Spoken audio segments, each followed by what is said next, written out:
Bienvenidos, queridos amigos. Quiero darles la llave para que abran el cofre de la imaginación una vez más y me acompañen en este espacio creado para ustedes, en donde haremos lectura, contaremos historias, cuentos, leyendas y mucho más. El día de hoy les tengo preparada una historia muy especial. Vamos a recorrer los viejos caminos y evocar a los legendarios. En este caso, tenemos en la primera línea a Sancho Panza. Hoy les voy a contar un cuento que se llama Los tres pelos del diablo. Es un cuento basado en el cuento de los hermanos Grimm. Dice así: los tres pelos del diablo. Érase que se era. El bien que viniere para todo sea, y el mal para el que lo fuere a buscar. Así empezaba sus cuentos Sancho Panza. Allá por los tiempos en que los animales no hacían daño, y las tortugas volaban, y con 1 centavo se compraba un desayuno, y con 1 peso un par de zapatos, y con 1000 un carro lujoso. Vivía en las tierras de una antigua y legendaria ciudad de Betulia un famoso campesino llamado Quintín, que tenía la rarísima cualidad de que todo lo que él soñaba se le cumplía infaliblemente. Una noche, don Quintín soñó que su hijo Jaime llegaría a ser rey, nada menos que rey. Sí, señores, rey. La gente decía: esta vez sí le fallará el sueño a don Quintín, porque les parecía demasiado lo que había soñado. Y sucedió que por aquellos días anunciaron que se acercaba el rey de Persia, el más famoso de todo el mundo antiguo. Iba de viaje hacia Egipto a guerrear. Antes de él llegaron multitud de enviados llamados precursores, cuyo oficio era hacer tapar los hoyos para que las carrozas pudieran pasar sin dificultades, enderezar las curvas muy cerradas de los caminos y terraplenar los pequeños montecillos para evitar sacudones en los carros y preparar a la gente para la llegada del rey. Todas las familias adornaban sus casas con banderas y ramos, y los niños salían a las calles cantando ¡Hosana!, que en ese idioma quiere decir ¡viva! ¡Bienvenido! La ciudad era todo fiesta, y cada familia se esmeraba lo mejor posible por atender en su casa a un grupo de militares de los que acompañaban al rey. Y a don Quintín le correspondió recibir en su hogar nada menos que al ministro de guerra. Ahí todo era atenciones, y entre charla y charla el ministro vino a saber la rara cualidad del dueño de la casa, que consistía en que todo lo que soñaba se cumplía irremediablemente. Lleno de curiosidad, el ministro le preguntó a don Quintín: ¿y qué sueño ha tenido usted últimamente? Dice: señor, respondió doña Judith, esposa del soñador.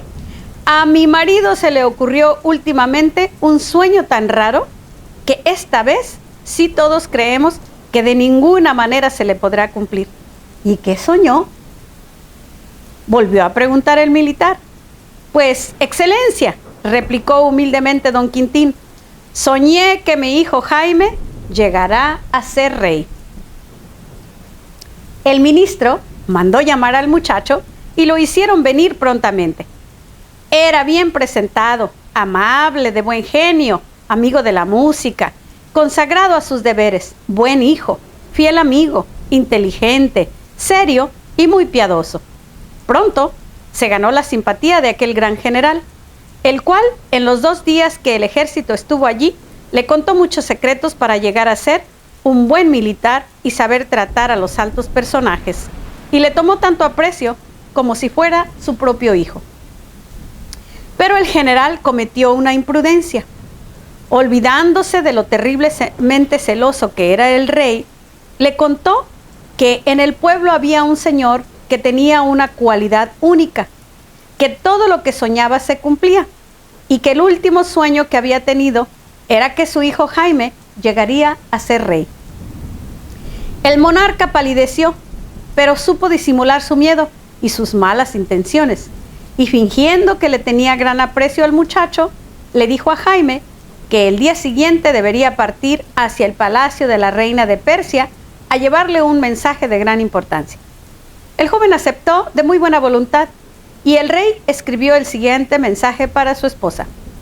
Yo, el rey, a mi amada esposa Zafir, te envío mis saludos y mis recuerdos, y te pido que al llegar a mi palacio real, el joven portador de esta carta, lo hagas poner preso y que lo maten sin que nadie se dé cuenta, porque un soñador muy especial ha soñado que este pobretón llegará a ser rey, y no quiero que un pobre de familia tan humilde sea mi sucesor en el trono.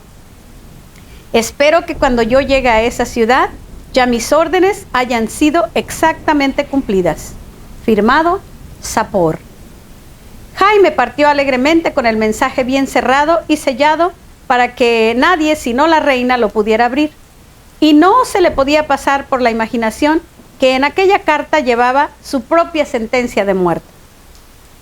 El encuentro con los bandidos. El camino era muy largo y había que atravesar desiertos calurosísimos donde las tempestades de arena llenan de polvillos molestos los ojos y los oídos y hasta lo cubren a uno totalmente si no se resguarda en alguna roca. Y un día, en medio de un terrible torbellino de arena, el joven se refugió en una cueva de las rocas cercanas y como hacía tan gran calor y estaba muy cansado, se quedó profundamente dormido. El desierto estaba poblado de guerrilleros y ladrones muy salvajes, y una de las cosas que pretendía el rey al enviarlo solo por aquellos caminos era que cayera en manos de los salteadores y estos acabaran con él. Y algo parecido sucedió, aunque no exactamente como el malvado rey lo había imaginado. Estando Jaime dormido en la cueva, llegaron unos guerrilleros egipcios y se dispusieron a matarlo, pero antes abrieron la carta que llevaba en su mano. Al leerla, se dieron cuenta de que aquella era la mejor ocasión jamás soñada para poderse vengar del rey que se dirigía a invadirle su país. Con la habilidad propia de los egipcios, sacaron tinta y pluma y redactaron otra carta con letra enteramente parecida a la del rey. La nueva carta decía así: yo, el rey, a mi amada esposa Zafir, te envío mis saludos y mis recuerdos, y te pido que al llegar a mi palacio real el joven portador de esta carta, lo recibas con el mayor cariño, lo hagas instruir prontamente en todo lo que tiene que saber un hijo del rey, lo más pronto posible lo cases con mi hija única, la princesa heredera, de manera que cuando yo llegue otra vez a la capital de mi reino, ya mi protegido Jaime esté gobernando a mis súbditos, y que esto se haga en el mayor secreto sin que lo sepan las naciones vecinas, ni llegue la noticia a estas tierras donde yo estoy guerreando. Tú harás que todos le juren obediencia como rey, porque un soñador muy especial ha soñado que este joven, aunque es pobre, llegará a ser un gran rey, y yo quiero que, aunque de familia humilde, sea él mi sucesor en el trono. Espero que cuando yo llegue a esa ciudad, mis órdenes hayan sido exactamente cumplidas. Firmado, Sapor. Cuando el joven viajero se despertó, no podía ni sospechar que los guerrilleros hubieran hecho un cambio tan completo en la carta que él llevaba para la reina. Los egipcios habían dejado otra vez el sobre tal como lo había cerrado el rey, y nada dejaba lugar a duda acerca de que sí era una carta real y auténtica. La venganza de los guerrilleros contra su invasor estaba muy inteligentemente redactada, y Jaime siguió su camino hasta llegar a Persépolis, la capital del reino. Grande fue la admiración de la reina y de toda la corte al saber la noticia más gorda del año, que el rey enviaba a un joven de familia humilde para que se casara con la hija única y heredera del trono. Pero la admiración se convirtió muy pronto en cariño, porque todos empezaron a conocer las admirables cualidades del joven heredero: amable, sencillo, buen artista de la música, respetuosísimo con la religión, amigo de todos y enemigo de ninguno. Así que en pocas semanas ya Jaime era popularísimo en la corte, y la reina, siguiendo las instrucciones de la carta, fue haciendo que en secreto le fueran jurando obediencia todos los empleados. Sin que lo supieran, los embajadores que podían mandar noticias a los países extranjeros. Y luego de 2 meses de noviazgo, en los que la princesa Berenice quedó totalmente enamorada de las grandes cualidades y virtudes de su prometido, se celebró secretamente en palacio la boda real, con la asistencia únicamente de los familiares más íntimos del rey y los ministros y principales jefes militares. Todos para seguir la orden de la carta recibida. Prometieron que no harían llegar esta noticia al país donde el rey estaba guerreando, y así lo cumplieron. Jaime y Berenice formaron un hogar enteramente feliz, y los súbditos sentían la alegría de verse gobernados no por un tirano como el rey anterior, sino por un joven rey que los amaba, los comprendía y se esmeraba por hacerles la vida lo más agradable posible. Pero un día llegó la noticia que viene el rey Sapor, porque ha terminado su guerra en el sur. Todos se prepararon para el gran recibimiento, aunque la gente sentía cierta tristeza, pues no deseaban cambiar el gobierno amable y bondadoso de Jaime por la despótica dictadura que acostumbraba ejercer su rey Sapor. Y llegó el gran día del recibimiento. Las gentes salían con ramas de árboles en sus manos, levantándolas y volviéndolas a bajar de manera que pareciera un bosque moviéndose. Es la manera oriental de recibir a los grandes jefes. El rey sonreía entusiasmado, pero de pronto al llegar a la tribuna real, palideció. ¿Qué veía allí? ¿Cómo? ¿Acaso no había él enviado la orden de que asesinaran al hijo del soñador? ¿Por qué estaba allí? ¿Y por qué tan cerca de la hija del rey? ¿Y por qué la princesa lo tenía del brazo? El rey se refregaba los ojos, le parecía estar soñando. Y después de saludar cariñosamente a su esposa, la reina, le preguntó el por qué estaba allí ese joven y no en el cementerio. Porque así lo mandaste tú en tu carta, respondió la reina. Allí, en la entrada del palacio, tenemos tu carta enmarcada en marfil, para que no se le olvide a nadie lo que tú has mandado. Llegó Sapor al palacio y al ver la carta falsificada de los guerrilleros egipcios, se quedó aterrado. Y mucho más impresionado quedó cuando supo que ya Jaime se había casado con la princesa real y que todos le habían jurado obediencia. Se cumplía exactamente el sueño de Don Quintín. ¿Qué hacer? Fue entonces cuando el cruel monarca se le ocurrió una idea bien rara. Llamó al joven príncipe y con gran hipocresía, fingiéndose amigo, pero tomando contra él un plan que podía costarle la vida, le dijo: para que puedas ser un rey perfectamente feliz, solamente te falta una cosa. ¿Cuál, señor?, respondió Jaime, muy interesado.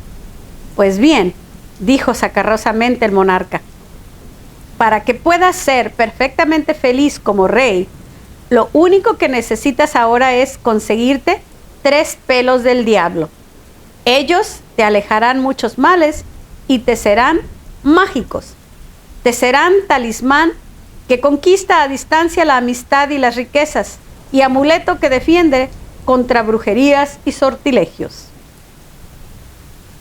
El muchacho, que no se imaginaba la maldad del rey, se dispuso a partir en busca de los famosos 3 pelos del diablo. Pero, ¿dónde conseguirlos? Sapor hizo llamar a uno que invocaba espíritus y le mandó que anunciara que el espíritu de un muerto había venido a profetizarle que para ir a donde estaba el diablo y arrancarle 3 pelos, lo más fácil era dirigirse a la tierra de Irás y no volverás, allá al sur de Egipto, donde se acababa ese gran país y empiezan las tierras misteriosas.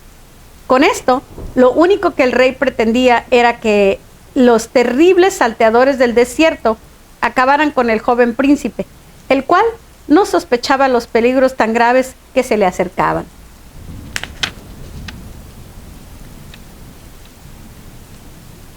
Para no despertar sospechas, el rey hizo que Jaime partiera secretamente, sin decir para dónde lo enviaba. A sus familiares les dijo que el príncipe iba en misión diplomática y que pronto volvería. Pero bien sabía que la gente que trataba de pasar la tierra de irás y no volverás, perecía irremediablemente. Alegre viajaba el joven por aquellas regiones, dirigido por los guías que mejor conocían los caminos. Cuando llegó a la famosa ciudad Babilonia, situada en el lugar en donde un tiempo estuvo la Torre de Babel, allí encontró que todos estaban muy tristes, porque cerca del río Éufrates había antes un prodigioso manzano que producía manzanas de oro. Y así todo el que necesitaba para pagar el arriendo o para comprar medicinas u otros gastos urgentes, iba y llevaba una manzana del preciado árbol. La vendía y con eso solucionaba sus problemas económicos. Pero desde hacía un año el manzano de las manzanas de oro se había secado y no valía regarlo o echarle abono. ¿Qué había pasado? Las gentes habían hecho una colecta y ofrecían una carroza llena de oro y otra llena de monedas de plata al que descubriera el secreto para volver a reverdecer otra vez el árbol prodigioso. Jaime anotó bien estos datos para preguntarle al diablo, a ver si sabía el secreto. Siguió viajando y llegó a la no menos famosa ciudad de Nínive, y allí también la gente estaba muy triste. Y es que cerca del nacimiento del río Tigris había una fuente milagrosa que curaba de cualquier enfermedad a todo el que bebiera de sus aguas. Pero esa fuente se había secado, y por más que lloviera, no manaba más agua. Todos los que deseaban sus males habían recolectado 20 bultos de oro y 40 bultos de plata para darlos de regalo al que descubriera el secreto para obtener que la fuente volviera a brotar. Jaime anotó también estos detalles por si lograba arrancarle al diablo algún secreto, y siguió viajando. Los guías lo fueron llevando por Mesopotamia, Palestina, el Mar Rojo y Egipto, hasta que lo dejaron allá más abajo de las pirámides, donde se acababa el mundo civilizado. De ahí para abajo seguía el desierto, Etiopía, los países desconocidos, las guerrillas y el país de irás y no volverás. Los guías no le quisieron acompañar más. Ahora tenía que hacer solo el peligroso viaje. Pero Jaime era valiente, tenía fe en la ayuda divina, y como no había hecho jamás mal a nadie, tampoco temía que a él se lo fueran a hacer. Al fin llegó a las grandes cataratas que separan a Egipto del África tenebrosa. Allá abajo estaba el río de la muerte, espeso, saladísimo, sin peces ni aves, cubierto el sitio donde antes había estado una ciudad muy pecadora que por castigo había sido destruida por Dios con azufre y petróleo ardiendo. Al otro lado se alcanzaba a divisar nada menos que el infierno, y se oían los gritos y lamentos de los condenados y las maldiciones de los demonios. Jaime sintió miedo verdadero y grande por primera vez en su vida. Ante los hombres nunca había sentido miedo, porque a nadie había hecho males. Pero ante los castigos de Dios sí sentía temor, porque ante la divinidad ni siquiera los mismos ángeles son tan puros como Dios se merece. Y pronto vio venir hacia él al barquero que lleva las almas hacia la eternidad, Maqueronte. Sí, él había oído de pequeño que Maqueronte llevaba a las personas al otro lado del río de la muerte, pero jamás vuelve a traer a nadie de regreso. Y ahí venía la barca a llevárselo a él. ¿Podría volver otra vez? Bueno, vamos a la mitad del cuento más o menos. Aquí lo vamos a dejar por ahora y después, en otra oportunidad, regresaré para contarles el desenlace de esta misteriosa e interesante historia sobre Jaime. Vamos a ver qué es lo que sucede. Por lo tanto, los dejo con esa llave que va a cerrar esta página de la imaginación hasta el regreso, donde les contaré el resto de la historia. Por ahora, muchas gracias por acompañarme en este espacio de cuentos, leyendas, historias y mucho más. ¿Les encantó, niños? Espero que sí. Hasta la próxima.